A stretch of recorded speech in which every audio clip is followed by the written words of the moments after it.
Welcome, everyone. I'm Maurice Dubois. Those stories are straight ahead. But first, after all these years, the Reverend Al Sharpton admits he was an FBI informant. Yes, he says that he was the cat that got the rats. But others say that Sharpton's secret life was not by choice. CBS 2 political reporter Marcia Kramer has the story.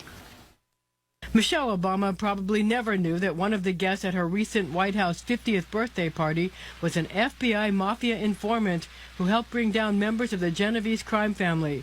Reverend Al Sharpton, now a confidant of both the First Lady and the President and of Mayor Bill de Blasio, has his own unique take on his days as the government's confidential informant number 7. In my own mind, I was not an informant. I was cooperating with investigations. The revelations threaten to embarrass Sharpton as he kicks off his National Action Network convention this week with de Blasio and President Obama the headliners. But de Blasio, who calls Sharpton family, is sticking by his buddy.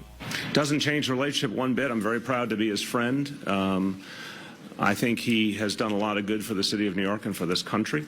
I have the exact same positive view of him I had before. Sharpton has been dogged for years by reports that he was an FBI informant, helping the government go after boxing promoter Don King and music executives.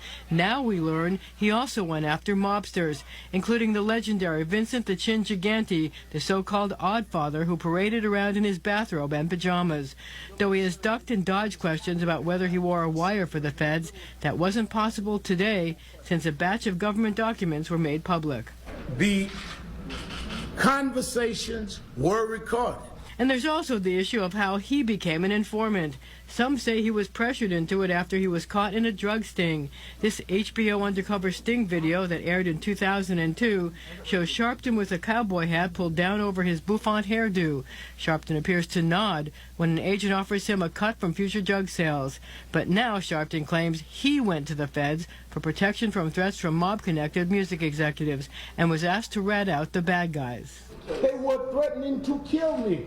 And while the feds say his information helped bring down guys like Gigante, Sharpton says he didn't know how his information was being used. I have never met any of these guys. The guy with the pajamas, I don't walk around with guys that walk outside pajamas. I never met these guys.